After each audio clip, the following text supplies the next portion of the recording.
BierTalk. Gespräche über und beim Bier. Hello and welcome to another episode of our podcast BierTalk. Together we again cross the ocean and we are in North America. We meet a fellow colleague, writer, judge, educator and much more, friend of mine, Marty Nachel. And Marty, hello. We have the afternoon here. Maybe you are more in the morning time, but thanks for having you. And maybe you introduce yourself a little bit to the listeners. Well, yes, thank you for that introduction, Marcus. Pleasure meeting you. My name is Marty Nachel. I've been in the beer world for about at least 37 years now. I first started getting interested in beer in about 1982 or so. I live near Chicago, and my wife and I took a quick trip up to Toronto, up in Canada, and we really didn't have plans. So we went and visited the Molson Brewery. That's the first time I had ever visited a brewery. And we took the tour. We were given complimentary tastes of beer at the end. And it was the very first time in my life that I had tasted beer, not only that fresh, but I had never tasted a porter before. And once I tasted that beer, I said, that's it. My life is on a different course now. Wow, that sounds great. But did you talk about the big Molson Brewery? Yes, yeah. Yes, so at this time they had several beers in their offerings? They had probably at least close to a dozen, 10 or 12 different beers, yes. Wow, and how did a tour look like in the 80s? Was it more, here we make beer and now you have a pint, or how did it work? They actually took us on a tour of the brewery. It wasn't super extensive because they didn't want us going into certain areas, of course. Most of it was done from catwalks, where we were standing up above and looking down on the different parts of the brewery. It wasn't that long, maybe 20 minutes, a half hour, but we all ended up in the complimentary bar or tasting room at the end, and that's where my life changed. Wow, so then you got more or less infected by beer. But what did you do before? What did you do before? So, or what beers did you drink before? We have a local beer here in the Chicago area. It's very popular, or at least it was very popular back when I was, first starting drinking beer. It was called Old Style, and my father drank it, my brothers drank it, so I drank it. And it's just a very, very plain, boring, average Pilsner style beer, but not really a Pilsner. But that's what I was drinking up until that point in time. And then I said, nope, I'm not drinking that anymore. Now I need to learn more about different beer styles from around the world. And that's when I dove into that pond and I just kept swimming. Yeah, so and how did the swimming go on? You then visited smaller breweries, or you started home brewing, or you met other friends, or how did that work? A couple of things happened kind of all at the same time. First of all, most of the beers available from around the world, the imports, they weren't in very good condition. They were not in the best of shape when I tasted them. So I was tasting a lot of old and oxidized beers, but at least I was learning a little bit more about the history and the styles. About that same time, some smaller craft breweries were starting to open up in the United States. Like, for instance, Sierra Nevada is very popular here, for the most part well known. They opened up in 1980, so just a couple of small breweries had just started opening up at that point in time, and I was becoming more and more aware of those small breweries, and I was seeking them out. Likewise, I also became aware of a group here in the Chicago area called the Chicago Beer Society, and they had been around since 1977. They were basically a beer appreciation group, but many of the members were also home brewers. So when I joined the group, I realized that I could brew beer at home. So of course, in 1985, I bought the equipment and I learned about how to brew, and that's when my journey in the home brewing world started. Was it legal at this point? Yes, it had been legal since 1979. So yeah, we were about 6 years into legality. Yes. Great. And so today, beer is also your job. your life. So, or not, I don't know. I think. Well, for the most part, going back to your first question a little while ago, my background outside of beer, I was a welder fabricator. I was blue collar for many, many years.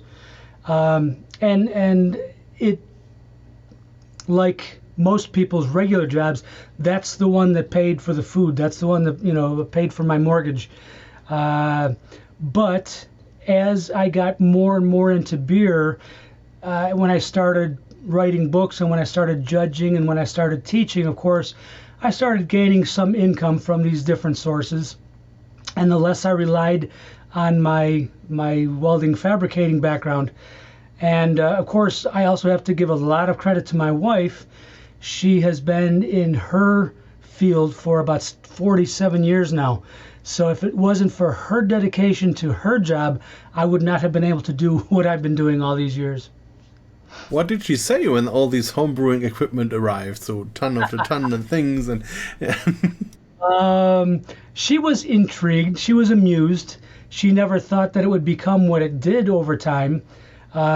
She liked the beer I was brewing, most of it, not all of it, but most of it. But like I said, she was amused by the whole thing. She was glad I had a hobby that kept me in the house. So there's a lot to say for that. Yeah, that's right. As long as you're brewing at home, you're not going out. Getting in trouble, right? Yeah. So and also you turned all your first learnings or your first tours and breweries into a book where you had wrote Beer Across America. Was this your first book? That was my first book. That was in 1995. The way that started, there was a Beer of the Month club that started back in the early 90s, like 1992. It was the very first one of its kind here in the United States. I don't know if you have those in Germany, but it was the very first one here. You could buy a subscription to this company, and they would send you 2 6-packs of different beers every month. And along with that box of beer, you also got a newsletter. Well, I joined the club, and I enjoyed the beers, but I was reading the newsletter. It was very thin, did not have a lot of good information. So I contacted this company and I said, hey, I think maybe I can help you out here. And so we arranged an agreement where I would start writing their newsletters for them, for pay, of course. And after about 3 or 4 years of writing their newsletters, those newsletters made it to the desk of a writing agent or a book agent in New York. He ended up contacting me and said, this has the makings of a good book. We should talk about, putting one together. So it ended up being called Beer Across America, which is the name of that original Beer of the Month club. And it was basically a guide to all the breweries and brew pubs that existed in the United States back in 1994-95. And of course, there were quite a few. There were hundreds, but nothing like there are today in the thousands. Yeah, so it was more or less a collection of the newsletter, or did you have to write everything in new ways? It was an adaptation of the newsletters, because the newsletters contained profiles of different breweries, so those obviously made it into the book. But I also did profiles on brewers, on different people within the industry. I also included beer styles, a chapter just on beer styles. Small parts of the book were dedicated to how to pair beer with food, how to cook with beer, and different things like that. And I also noticed that 25 years later, you published another book called Tapped Out, which more or less recalled the old thing. And for me, it was a bit impressive because that means for me that craft is now part of history. Was this the intention? It was definitely the intention. There's a little bit of a story behind that. There was a series of books being published here in the United States called On Tap. And this person who started the On Tap books, his very first book was the entire country, the United States, of course, from coast to coast. And because the industry was growing so rapidly, he could not keep up. He knew that he had to go into regional books like, New England, the mountain states, Midwest, Southeast states. and he knew that he had to get other beer writers to help him out. So he asked me if I would like to write the book on it was going to be called On Tap Midwest, meaning the 8 or so states located in the Midwest part of the United States. So I traveled pretty extensively for about a year. I visited all 52 breweries that existed in those 8 states at that time. I composed the manuscript. I wrote the entire thing, but unfortunately in the interim, his publisher said, this is too big of a project. We can't keep up. You can't keep up. We don't think this is viable anymore. So we're just shutting everything down. So what would have been my book, On Tap Midwest, never got published. Well, I sat on those files for 25 years. That was from 1994-ish to a couple of years ago, during pandemic, of course. I decided that I wanted those files of those breweries from 25 years ago, I wanted those to see the light of day. I wanted people to read about what was happening 25 years ago in the industry, at least locally. So I self-published that book. I published it essentially word for word as I wrote it 25 years ago, because that's what I wanted people to experience. So like you just said a minute ago, I wanted this to be recorded as history. I wanted it to be more or less a historical writing. So it's out there. It's not really about sales. It's about educating people, or just enlightening them on where we were 25 years ago. That sounds very interesting. So I really have to get it. And you didn't add anything. So even not a chapter like an update or a view from the modern times, or is it just really one-to-one the old idea? I did a preview, a prologue in the beginning of the book, just explaining what the book was all about, and kind of briefly where we are now and where we were, comparing the two. And then I wrote an epilogue, where I just at the end I said, okay, now most of these breweries are now gone. Actually, out of the 52 breweries that were profiled, I think about exactly half of them didn't make it these 25 years. So I made a point of making clear that a lot of these breweries no longer exist. And even within the individual brewery profiles, I did add editor's notes. If, let's say, a new brewer joined the brewery, or if this brewery was bought out by such and such a brewery, I would just add editorial notes within the profiles.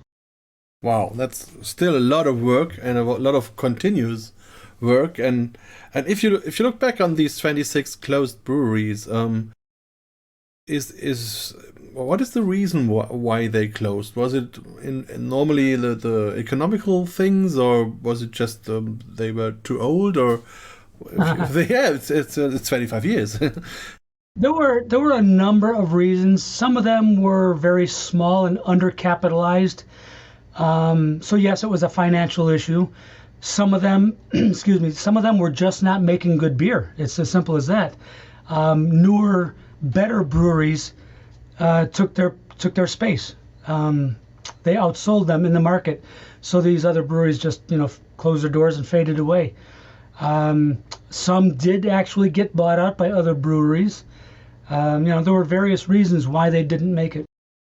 And if you think of the same area today, how many breweries are there in the moment?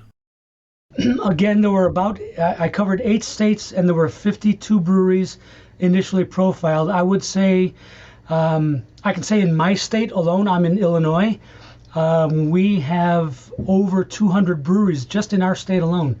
So if I were to extrapolate that over the other 7 states, I would say that each of those probably have at least 100 breweries. So we're looking at well over 1,000 now in that same regional area. So 25 more years to write the next book.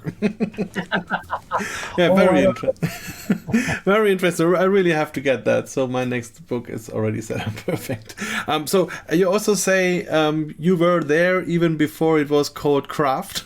So if you look on this time and the evolution of the whole craft beer thing, is there something like a red line you can follow and say, okay, it started like this and now it's like this, and that was the thing in between, or is it just too much different stories? I would say there are probably too many different stories, but I mean, if you want me to just make it as brief as possible, obviously, craft brewing in the United States started in 1976. It really started catching on in the mid 80s. And then it really, really took off in the early 1990s. But here's the difference. This is what happened. Because craft brewing was becoming so popular in the United States, what happened was, first of all, I should go backwards just a little bit and say most of the craft breweries that were being opened by home brewers, people who had already gained some knowledge of what it means to brew beer. Okay, so they were the ones opening up these early breweries. Well, when we got into the 90s, a lot of people who did not brew beer, they knew nothing about the brewing industry.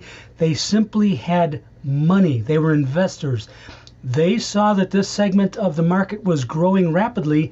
They said, we want to be a part of it. So they dumped a lot of money into the industry. So they opened up what's called contract breweries. In other words, okay, I'm Joe so-and-so. I have $1 million. I go to Marcus and I say, okay, Marcus, you own a brewery. You brew this beer for me, and you call it Marty's beer. Okay? Yeah. So you get paid from me for making my beer. I take my beer out to the market, and people look at it and say, oh, Marty's beer, that's a new brewery. I have to buy this and drink it. Well, they find out that it's not so good. So, and so what happened was a lot of people with money got into the industry on contract, and it gave the illusion that there were all these many more breweries than there really were. And a lot of those beers that were being produced on contract were not very good. So what happened was the consumer caught on to this, and they said, well, then the entire industry must be pretty terrible. So a lot of these businesses went bankrupt, they went belly up, they didn't last. So there was a crash with the industry. If you take a look at a timeline, you'll see that it's going up and up and up to about the mid-90s. And then there's a crash, it goes back down, and it kind of levels off going into the millennium. And then going from, say, 2001 to 2010, again, there's a huge precipitous rise in the interest. And because now people are, again, educated. These are people who know about brewing beer. They're not just investors. They're not just pretenders or wannabes. These are people who actually know about making beer, and they're making better and better beer. So you see this huge, huge rise in the brewery openings from, say, 2010 to 2020 up into COVID. There was just a precipitous rise from about 1,500 breweries to we are now at over 10,000 breweries. Yeah, that's a very impressive number. And so if I think of your words, one could say it all started with a homebrewer-driven craft idea. Then the money poured in. And then in the next wave, the real brewers took over. So the quality was an important thing. And also, if you have the actual number, which is huge, that also means that the regionality is important also for the customers, that they support local breweries. And so it's quality and regionality. Is this maybe a key at the moment? Absolutely. You summarized that very well. Yes, you are absolutely correct. And so craft, because in Germany we always have the problem, people say craft beer, but nobody knows what they mean. so even what you said is now also some different ideas of craft. So maybe I always say the original idea was to do something different from those, let's say, near water beers, to make more interesting, more intense beers. But then quality came also into the aspect, and also internationality. So other beer styles. So when I went to the States, I think now 10, 12 years ago, I had Kölsch and Altbier and just the lager beers were just starting. And today, as far as I know, lagers are big in America, also in the craft breweries. So it's always a moving term, or is there some heart of craft which you can always say this is craft? Yeah, it is. That word craft is pretty hard to pin down. Some people make it very simplistic. They just say, well, okay, Anheuser-Busch, Budweiser and Miller, they are not craft. They're the industrial breweries. And anybody who's small and local is craft. Well, that definition kind of works. It's a kindergarten definition of craft. But craft was also measured. We have a group here in the United States. I believe you're familiar with the Brewers Association. Yeah. It's the trade group that represents most of the smaller breweries here in the United States. They tried to define it based on barrelage. At one point in time, they said, okay, anybody who brews less than 15,000 barrels, that's craft. Well, obviously, the small craft brewers kept on growing, making more and more beers, so the Brewers Association had to keep on moving that limit up. Okay, if you make under 50,000 barrels. Okay, if you make under 1 million barrels. And then with Sam Adams, they said, okay, if you make under 6 million barrels, you can still be craft. Well, then it got ludicrous. That number didn't work anymore, so nobody really pays attention to numbers.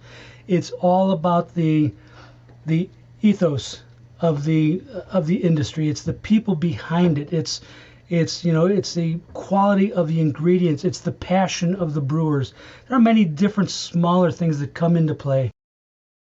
Yes, and you're totally right. That's also something when I explain in my courses that the actual rule is this 6 million hectoliters or barrels. It's 8 million hectoliters in the German idea. So that means that no German brewery would be bigger than craft. So all would be craft, whatever you take. So that's if you transfer it 1-to-1. So it's as you say, it's not about the size. Maybe size matters a bit, but it's also about the idea. But on the other hand, I also say it's not every smallest possible and maybe least professional possible brewery is automatically a good craft brewery.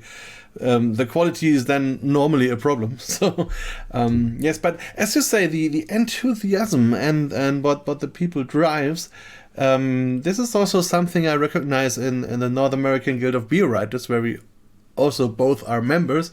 So and you already won prizes there. So maybe you let us know a little bit about that. So what is that, a virtual beer writers guild, and did it help you through your process, or what is your opinion about that? Well, the North American Guild of Beer Writers was established back in the early 90s. I don't know exactly when they came to be. I joined in about 1994, and it was a loose affiliation of what we very easily call beer writers today. Back then, the term beer writer was kind of nebulous. It's like mostly when we talk about newspapers, big newspapers, most of the people who did the beer writing were actually wine writers or spirits writers. They weren't dedicated. There wasn't such a thing as dedicated beer writers. That term didn't really mean anything. But over time and with the growth of the craft brewing industry, there were people who did specialize in writing specifically about beer and about breweries. So the Guild of Beer Writers came about at the perfect time, about the early mid 90s. And I joined, and I think what I gained from it mostly was being associated with other beer writers. We kind of talked amongst ourselves. We commiserated a little bit. Of course, we also awarded ourselves with trophies or medals or whatever you want to call them by having competitions every year. And the competition was very friendly, but it was also a way to learn what we were all covering and what was working and what wasn't working. And eventually we did establish a voice within the larger mediums, like larger media, I should say, like newspapers and whatnot. Yeah, that's very important, I think, and also in the British Guild of Beer Writers, there's a lot of also education, so that now a lot of knowledge transfer. Maybe someone knows how to publish a book or how to make a podcast, and tells the others. So there's a lot of working together and bringing the common idea further. Absolutely. Yeah, and as we are talking about beer writing, we of course have to talk about your next book, and this is your actual book, Home Brewing for Dummies. But you also wrote Beer for Dummies. So maybe my first question is, what is a dummy in terms of beer? Okay, I have to tread very carefully here. A lot of people, at least I can speak for Americans, I think a lot of Americans are a little bit maybe lightly insulted by the term dummy. It implies that you don't know anything. So when the very first Dummies book was printed, it was actually DOS for Dummies, DOS for Dummies. It was for people who were into computers and had to learn about DOS. But of course, that brand grew considerably, and they went on to include many different topics, hundreds of different topics. Well, eventually I was contacted to write Beer for Dummies, and there was a compendium of a lot of different information. I not only talked about the history of beer, about beer styles, again about beer and food pairing and how to cook with beer, and how to travel in search of good beer, not just in the United States, but around the world. So yeah, it was a compendium of different things. I tried to include as much as possible to attract different people from different walks of life, not just those who were brewing beer, but those who enjoyed drinking beer, those who traveled, those who collected brewery antiques, those sort of things. And that book is now going to be in its third edition next January. Wow, great story. And we also have these dummies books about almost everything, even women for dummies. But let's not talk about that. So, okay, and let's go back to your homebrewing book. Maybe basically, what do I learn in that book? Is it possible that if I don't know anything, I have the book and afterwards I can maybe start being a brewer or home brewer? Or do I need other things? Or what is the key thing? Well, I can say very confidently that this book was written for the person who has never brewed before. So if you're coming to the hobby with absolutely zero knowledge, this book is a good starting point, because I talk about the history of how brewing came to be. I talk about the different ingredients, both at the commercial level and at the home brewing level, and I compare and contrast how they're the same and how they're different, how they're used. I also talk about the necessary equipment that's needed to brew at home, and how you can, you need equipment at the beginner level, and then you need to graduate up to an advanced level, and then you need to graduate a little bit more up to an expert level. So even if you start with nothing, you can actually work yourself up through the different levels until you would be considered an expert at brewing. I include many different recipes, and they're not all my recipes. A lot of them are award-winning recipes borrowed from fellow home brewers, other people I've met through the internet, through other books that were published previously through the Brewers Association. So there's all different kinds of good information here. So the book can really be my companion into my personal homebrewing history. I would certainly expect that it would be, yes.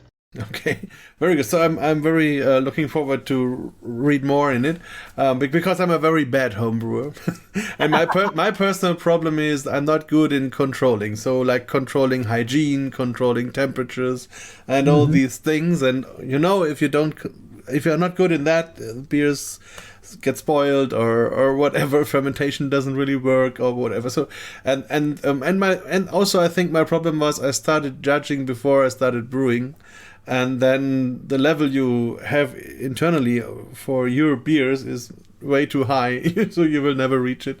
So I stopped it again, but that's a hard thing.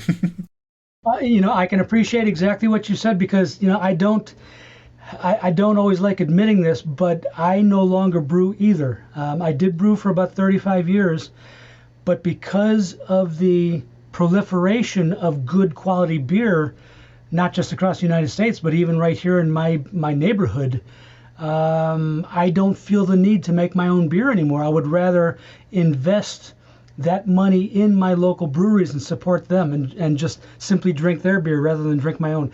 And as you said, as a beer judge, I have very high standards of quality, and my own home brewer was not meeting those standards.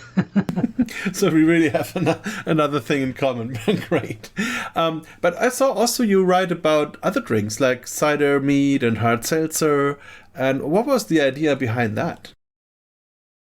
Well, a couple of different things. Mainly that when somebody buys the equipment with the intention of making beer at home, I just wanted to make it very clear that with that same equipment, you can also brew other alcoholic drinks, such as hard cider, such as mead, and now with the interest in hard sodas or hard seltzers, that you can also make those at home. So I think it made perfectly good sense to include information on how to make those products with the same equipment.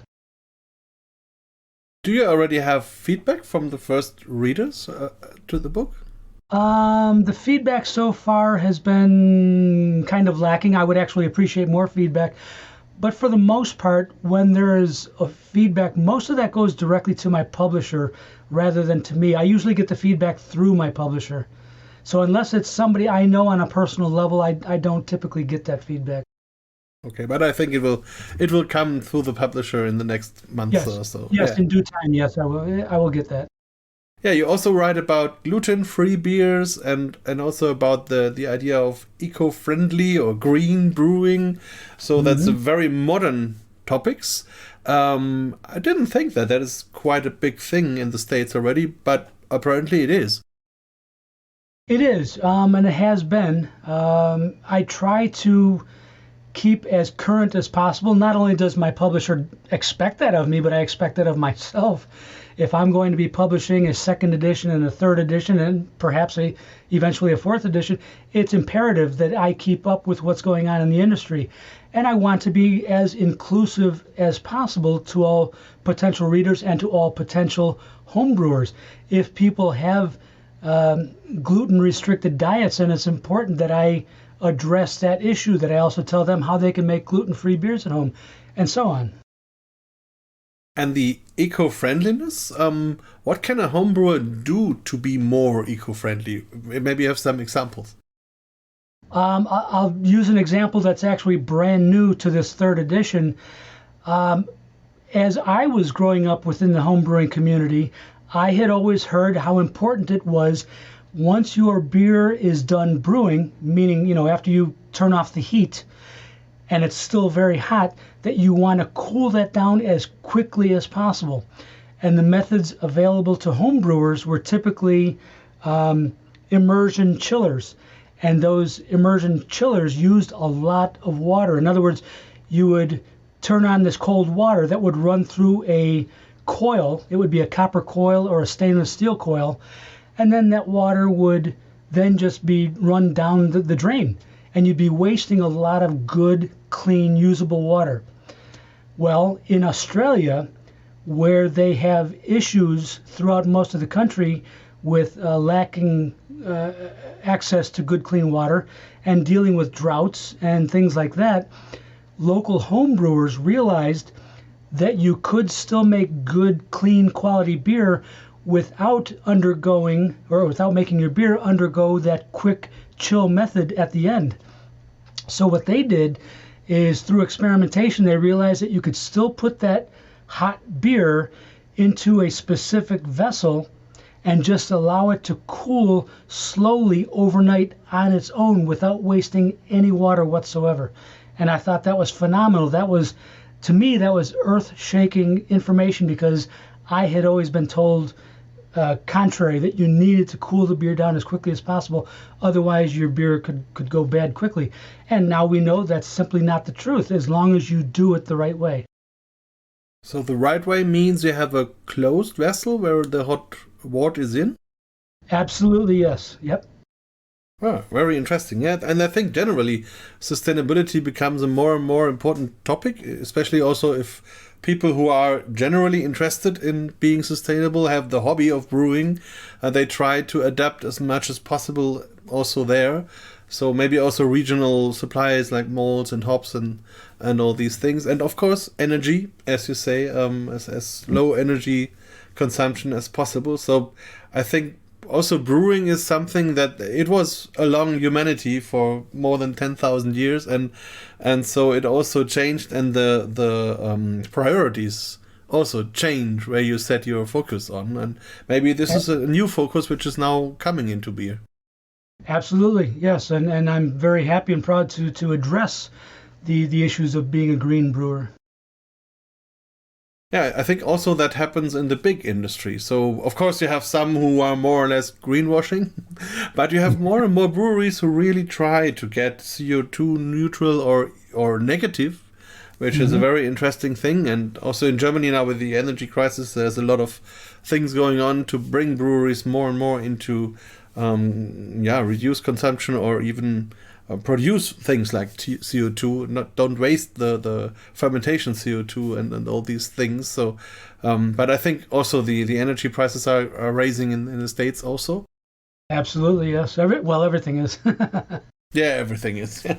Okay, maybe another book of yours, maybe the smallest you made, is the book How to Judge Beer Like a Pro. Which I have quite a long time now, and it's a very nice little book where you really can go into judging. What does judging mean for you, and what was your focus writing that little book? Well, first of all, thank you for buying that book. You're one of 3 people.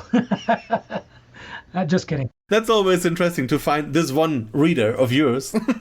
I know from my other books, yeah. It's a self-published pamphlet. It's not really a book. It's a pamphlet. It's I don't know, 30 pages or so.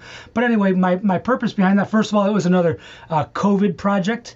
I had time on my hands, and these are files that I had kept for myself for a long period of time. So I decided to just put it together to help other people who wanted to get into judging. But to answer your question, what does judging mean to me? Well, first of all, speaking for myself as a consumer, judging other people's beer is an education. When I get to taste all these different styles of beer made by different producers, it's an education, and I can't get that education anywhere else. So from a selfish point of view, judging is educating myself. Looking at it from a little bit more of an objective standpoint, I want to help others learn how to become proper judges. When I first got into judging back in the mid 80s, obviously I was not a good judge, not when I first started out, and nor were many of the people I judged with. It was a learning process. It's something you have to work on. It's like anything else. You have to practice. So if this pamphlet, this booklet, helps other people to get a leg up, to get kind of a head start on their judging career, if you want to call it that, well, so much the better. That's the idea behind it. Yeah, I think that's also something that evolved or changed or there was an evolution or however you call it, because if you think the maybe see until 10 years ago, it was like you said, so people started judging in minor competitions, and then they learned from each other, and when they were better they got to the bigger ones, and at the end they ended up at like a World Beer Cup and so and there is now a group of judges, maybe ages 50 plus or 55 plus, whatever, which is the group of the old guys, let's say like this. and there is the big question how to get new ones. And also, of course, the old system kind of works, but it's different. It's already different, and also younger people are looking for like education in judging, like BJCP does or others do, and I think it's an important thing, and it has so many different aspects because one is the knowledge about the style ideas of a beer, let's say the color, or the bitterness and all this. But then it's also the history of a beer style to understand what is the idea behind that, and did he match this? And it's also of course, about the failures which can be done, but also about the behaving on a judging table. You have a table captain, you have other judges, so you cannot be just like a solo player. So it's always a teamwork, and there are so many things you have to understand. Of course, it's alcohol. So I was at competitions where you'd have 120 beers a day, and at the end you have the finals, so you have to be in a good shape with beer 100 to 120. And so this is also a professional thing, that you have that in mind and that you behave. So I think judging is really, it's a world on its own. Absolutely. And it does, like I said earlier, it does take practice, and you have to follow rules. You have to cooperate, participate. Not just anybody can jump into this. It takes time. Yeah, and I also read that you have been to the Chile competition, where I think I was there 1 year after you. Well, that's I was 17, yes. Yeah, I think it was 19, but I'm not sure, but I think. So it was fantastic, a great experience for me to be at the other end of the world and have all these beers, and their mood is very different and fascinating. So it's great. So what is for you the international aspect of judging? Coming together with other people, and yeah. Well, there's a couple of different things. Again, from a personal, more or less selfish aspect, I really, really enjoy and appreciate getting to meet other judges from other countries. Just the association with people that I respect and that I want to learn more from. That's number one.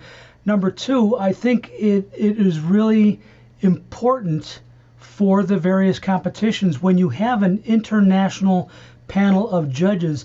I think that gives that particular competition a great deal of respectability. And so I think a lot of the international competitions are doing a great job of bringing judges in from around the world. And I think that's great for the industry. I think it's great for the brewers. It's great for the judges. And I think the more that we as judges interact, the better it is for everyone.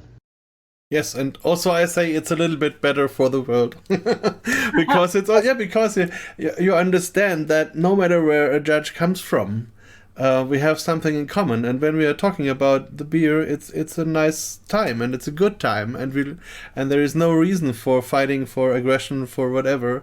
And you learn you can get along and have a beer, and it's a nice time anyway. So I think that's a very important. And also, if you visit other countries as a judge, you're always welcomed like a friend. So you're never a tourist; you're always a friend. So you see other things, you eat and drink other things. So that's always fascinating. So maybe we meet next year in Nashville. Hope so. If not in Nashville, maybe somewhere else. Yes, maybe somewhere else. Maybe a last question. You said you are also beer educating, and you talk a lot about food pairing. So maybe first question is there a possibility maybe for our listeners to take part in courses you do? So maybe there's some online program or also books or whatever. And the other question, maybe food pairing, Christmas time. So how does your Christmas meal look like? Also in terms of beer, of course. Of course. I'll answer your first question. I teach locally at a community college. We have a program there called Business of Craft Beer. It was started back in 2015. I was brought on as an advisor to the program, and I ended up teaching the two prerequisite courses that lead into the program. So everybody who graduates from the program comes through my two prerequisite courses. And we cover a lot of ground before it gets more specific about different things having to do with running a business within the industry. So I'm still doing that. We are 7 years in. I'm still doing that. And with regards to beer and food pairing, that is part of the one course that I teach. We spend an evening talking about that, and we actually do the hands-on beer and food pairing. But what my Christmas dinner might look like, depending on what was being served, a very standard Christmas meal might include either turkey or ham or something like that. And depending on which one it is, we would have several different beers throughout the various courses, always starting with lighter, paler, lower alcoholic beers just to wet the palate.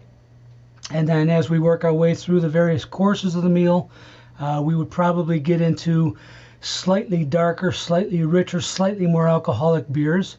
And finishing up with dessert, of course, we would ultimately reach what would probably be very dark beers, richer beers, and probably the most alcoholic beers of the night.